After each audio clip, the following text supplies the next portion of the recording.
What's going on, everybody? DiGi Valentine here right about now, back with another little off-the-cuff story for you. This one's gonna be a good one. I got a good feeling about this one. This one's gonna be good. I'm already smiling, you can tell. My voice is doing a certain pitch. It signifies that I'm actually smiling while I talk. This one is gonna be a good one. It is about Final Fantasy VII again. Don't worry, this is not becoming a Final Fantasy VII focused channel. I just really love that game and I want to spend a bit of time talking about it. But don't worry. If you don't know anything about Final Fantasy VII, you can still enjoy this one. Okay, you can still enjoy this one. All you need to know about this particular story is that at one point during my teenage years, I was a very big fan of a character from Final Fantasy VII called Tifa Lockhart. And I still am. I'm still a huge fan, massive fan. God damn it, I'm crazy about the girl. But we're talking about a time in my life where I was a little bit more of a fan nerd than I am now. A bit more obsessive, shall we say. But all you need to know for the context of that is this story is about that character and some fan fiction. And yeah, man. I don't know how to start this one. This is gonna be something else. But yeah, we're gonna get underway in a very short second. Sorry I'm wasting time already, but we're gonna get underway in a very short second. Before I do that, I want to send a massive shout out to Silent Tandem for supporting me on Patreon. I appreciate your help so very much. Thank you for backing me. And if you want to join Silent Tandem and a whole bunch of other cool people, then links to my Patreon are in the description below. Please check that out. Safe. Alright. I'm ready to roll this one out now.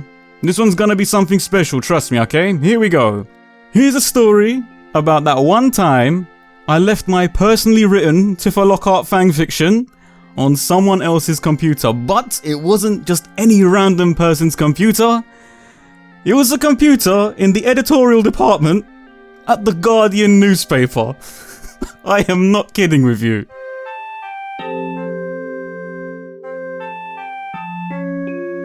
So to start the story off, I gotta tell you what era this was, okay? We're talking like the years 1999 to 2001, alright? I was at secondary school, I guess to America, that is high school, the tail end of high school. And at that point in your life, you're in your mid-teens, okay? You're kinda on the way towards adulthood, but you're nowhere near it. The schools at the time do this thing called work experience. I'm not sure if America does this, but in Great Britain, when you're in those years at school, they want to send you out on 2 weeks work experience at a job placement. You pick where you go and you go and get some work experience and you see what the real world is like. So that was happening at that point. I can't remember if I was like 14 or 15 at the time, but I was definitely slap bang right in the middle of my teens when this happened. And obviously I'd just been introduced to Final Fantasy VII at that point, so I was a massive fan. I was literally right in the thick of that as well.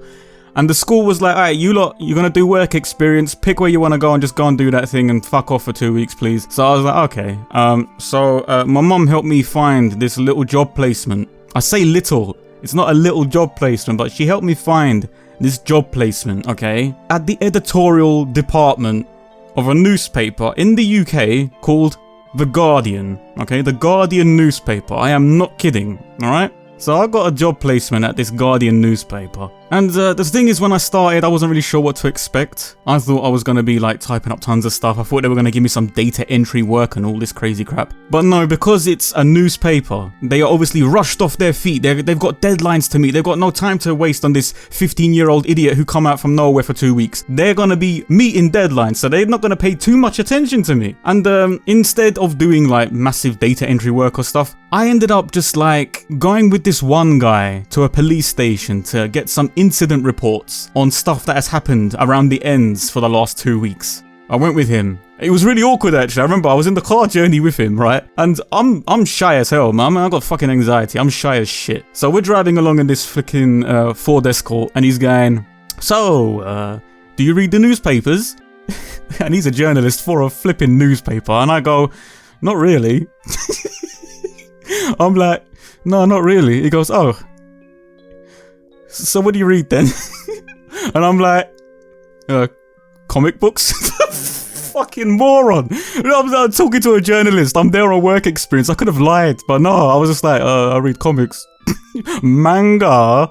I read that shit. And he's like, oh, okay. And then he proceeded to not really talk to me for the rest of the day. But anyway, we get to the police station and they're giving us, the police officers are giving us some incident reports. And I'm like making bullet notes about all the stuff that's happened around the end. Some off license got shot up. Some liquor store got shot up by some guy. I was like, oh, that's interesting. I better make a note of that, write that down. That's the only story I remember actually writing down. Some alcohol store got blasted up with a shotgun in Edmonton or in North London. I remember that one because I ended up using it later on. But anyway, so we finished at the police station, came back, and he went to his desk and he just left me alone for the rest of the day. He was like, all right, you got your own desk. This desk belongs to someone, but he's away on vacation, so you're going to be sitting here. And take the notes that you've written from the incident reports at the police station today and start writing some drafts on some of the stories. And I was like, alright, fine. He wasn't really checking in on me, this dude. I've forgotten his name. I've forgotten all their names, to be honest with you. But he wasn't really checking on me because, as I said, he's got deadlines to meet. So he's off on his desk and he's doing his own thing. And at some point, I was asked to sort of file in order a decade's worth of newspapers in date order. Like, they had nothing for me to do. These people are busy. They had nothing for me to do. So I was like, alright then. So like on the second day, I sorted out the newspapers and then I sat at my desk doing nothing. And by the third day, I'm sort of like, yo, I'm not doing nothing up in this bitch. I'm just sitting here, like looking at everyone else work. I'm reading the same notes that I written on the first day over and over and over again. And I've got nothing to do. And on this desk, this guy's desk, he had a stack of pink post-it notes. You know, the sticky ones that you can stick on things. Good old post-it notes. Everyone loves them. And I'm sitting there and I'm bored out of my head, yeah. So I'm in my teens, okay? I'm sitting there and I start scribbling little sketches of Tifa Lockhart onto these post-it notes. And I'm no artist. I wasn't really a good artist back then either. I was trying to be something, but you know, 14-year-old, 15-year-old me hasn't really got any skills in art, nothing strong, nothing amazing. And I'm sitting there drawing this big-breasted anime-looking character.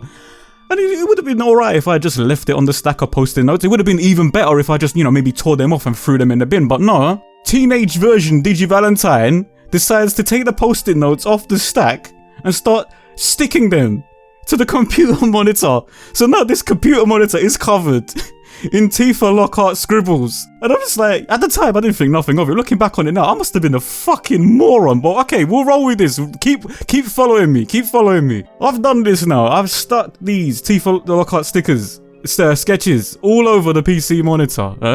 And at one point during the day, the lead editor of the Guardian newspaper comes over to my desk, introduce herself, say hello. And she was like, she saw the sketches on the monitor. And she looked at them and she paused for a second, just sort of like obviously calculating what she's looking at. What is this? And then she's like, "Oh, you're a bit of an artist then." And I just sort of went, "Yeah." I'm just looking at it like, yeah, I'm proud of this. I'm fucking proud of this, bruv. Looking at these trash drawings, yeah, like you can tell the fucking anatomy is all incorrect, yeah. The body proportions are way out of line. They're all out of whack, man. I'm failing at art on a great level, but I'm so proud of it. I've got like Tifa Lockhart with a massive giant head and massive breasts, but her waistline is like fucking 2 millimeters thick. And they're just stacked all over this PC monitor and she's looking at it and I'm proud. I'm sitting there like, yep, this is my work. And she just looked at it, smiled, didn't really know how to respond to my proudness.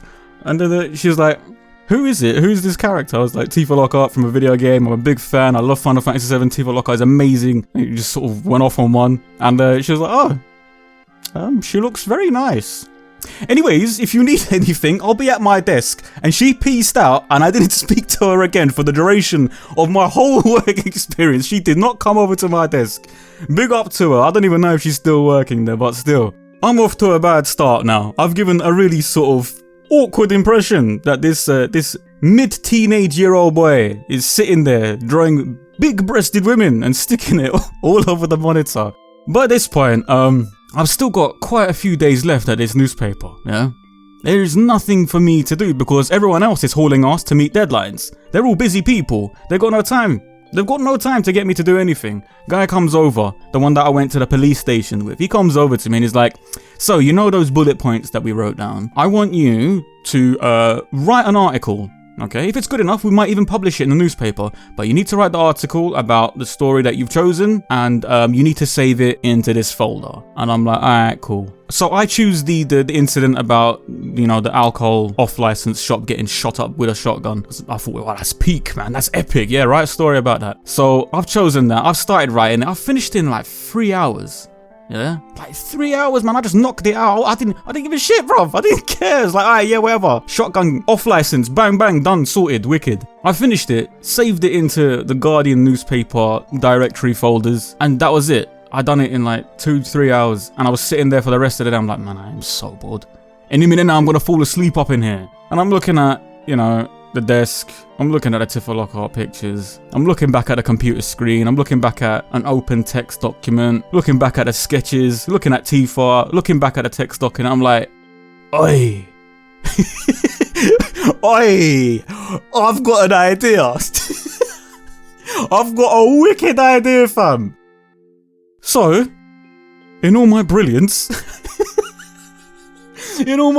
I started writing this cornball, cringy flexed fanfiction about myself being bored at work in an office. Like, holy shit, I think I was trying to wish this crap into existence or something. Like, I was writing it from my perspective. I was like, feeling lonely at work. Feeling lonely at work. The day goes by, people are rushing around. I'm not doing anything, I'm sitting here, bored. I'm writing this story about me being bored at work, yeah? Wondering the many wonders of my existence. Why are we born? Why is life so dull? Why aren't my favourite fictional characters real, bruv? You know, I'm writing this shit on a fucking computer at the Guardian newspaper. Oh, God. Anyway, I'm writing this shit, yeah? And I'm writing it from my perspective, of course. And then in the fanfiction, suddenly, from the corner of the office, the main door swung open, bright light shining through, almost angelic in its nature. A figure stood in the doorway. A figure with somewhat cartoonishly large breasts steps through into the office, her long hair swaying behind her like some enchanted goddess. She walks over to me, smiling as if she was happy to see me. Yeah, happy to see me, yeah? Little 14-year-old me, sat in the corner on some other guy's PC, writing this bullshit. She comes over. Tifa Lockhart comes over. She sits herself on top of the desk in front of me. And in all her elegance, utters some bullshit line like, don't worry, digital pimp. I am real and I am yours. Fucking the end, bruv. The story is over, man. Done it. I done it. I won. I became a legend that day. For real, bruv. I was fucking on it. I was on some bullshit. That's how I remember that fucking line. Also, you know, I should probably explain this. More context for those who aren't aware. During my teen years, I went by the nickname Digital Pimp because I used to look at too much hentai on my Dreamcast internet browser, yeah? That's a true story. I am not bullshitting you. That's a true story for another time, though. We're gonna save that for another time. That'll be another off-the-cuff video, but true story. Used to be called Digital Pimp back then.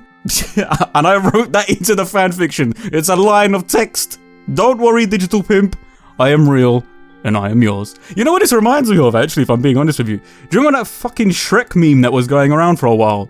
Like, Shrek is love, Shrek is life. There's some kid praying to Shrek and Shrek becomes real. This is reminding me of that. Less of the questionable subject material, but this is along those lines, like some kid hoping and wishing that a fictional character is real and will just come and save them from the mundane existence that is their life.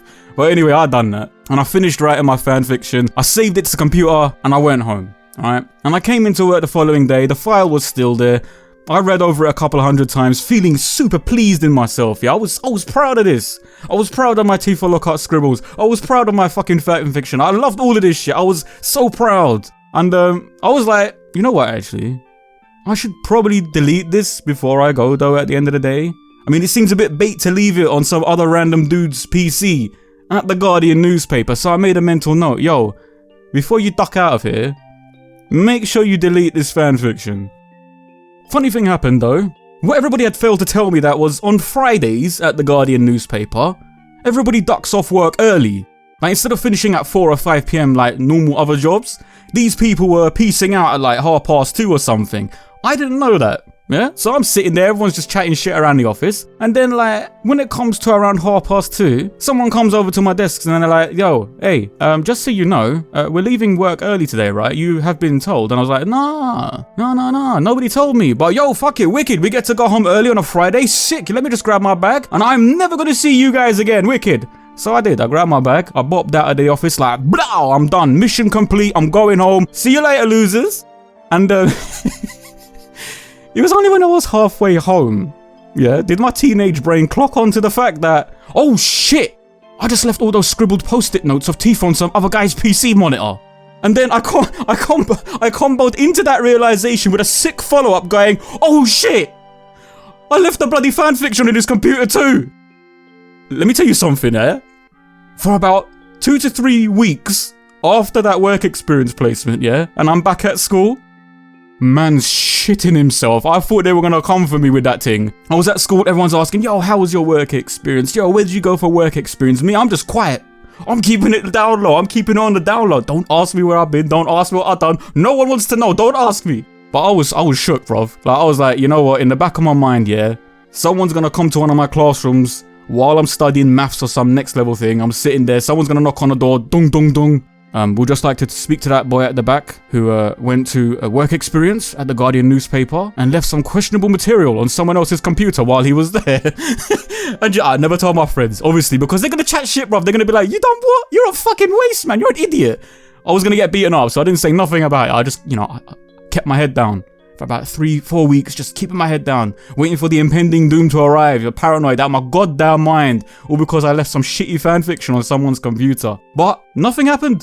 Nobody came. Nobody came for me in the middle of the night with a red beam pointing through my window. Nothing at all. For some reason, it was all blessed. And I don't know why, because that shit was super bait. Like, there are occasions where I think back to this story, and I think back to it and I'm like, yeah, whatever did happen afterwards at the Guardian newspaper? What happened over there? Because obviously I didn't really get to see it. I was back at school. But I'm wondering, from the Guardian newspaper perspective, how did the rest of this story unfold? Like, the guy who normally sits at that desk, yeah, he had to have come back at some point, right? What's he gonna think when he comes back to his desk? And there's all these fucking post-it notes all over his monitor of some big-breasted fucking cartoon character. What's he gonna think? And did he find the fanfiction? Like, I want to know if he found the fanfiction, because I saved that into their folder. It's there. It was there when I left. I did not delete it. If he came across it, he must have. He must have come across it. If he came across it though, what did he think of it? Like, I want to know what he thought. Like, would he give me 5 stars if I released a story on paperback through Amazon or something, yeah? My guy, listen, I don't know who you were. I don't even know if you're still alive these days, but if you're still with us, and I never got the chance to meet you, and I'm sorry, but if at any point, someone from your office mistaken you for a pervert because of something I did during my teen years, brethren, I'm sorry. I'm so sorry. But yeah, man. Anyway, listen, that was a true story about the time when I accidentally left my Tifa Lockhart fanfiction on a computer at the Guardian newspaper. True story. Yo, I hope you enjoyed this video. If you did like it, throw me a like. Yeah, I need your acceptance. Thank you very much, bruv. But yeah, man, I love that story. I don't really get to tell it very often because it's so awkward. It's one of those awkward childhood things that you've done, yeah, and you're like, I shouldn't talk about this. People are going to think something stupid about me. But you know what? Looking on it in hindsight and telling it in the way that I tell it, it's funny. It's funny as fuck when I think about it like that. I'm just like, that is the cringy shit. That was the real cringy shit. But I hope you enjoyed the story. There's going to be more to come on different levels. I've got to talk to you about the whole digital pimp thing now, haven't I? God damn, that's another one. We'll see. We'll see about that one. I'm not sure about that one. We'll get to that at some point. But anyways, I'm gonna duck out in a second, but before I do, I want to send a massive thank you to all the big dogs supporting me on Patreon and making all of this happen. People like Silent Tandem, I am eternally grateful for your support. Thank you so much. And if you want to join these people, please check the link to my Patreon in the video description. All support is greatly appreciated. And if you're new around these ends, please consider subscribing and clicking the bell icon too, because you need to do that now apparently. And also, catch me on Twitter and Insta if you want to see different sides to my existence. That's always kind of fun to watch, I suppose. Twitter's the place where I normally just chat shit for a bit. Insta, you see photographs of my face every so often, maybe a couple of sunsets, you know, whatever. But yeah, catch me on there too if you want to catch me on there too, obviously. I've been DiGi Valentine, thanks for your time, take care, and I'll see you all again real soon. And yo, serious, if they don't know about me or the content that I'm putting out, let them know, yeah? Do me a favor. Safe.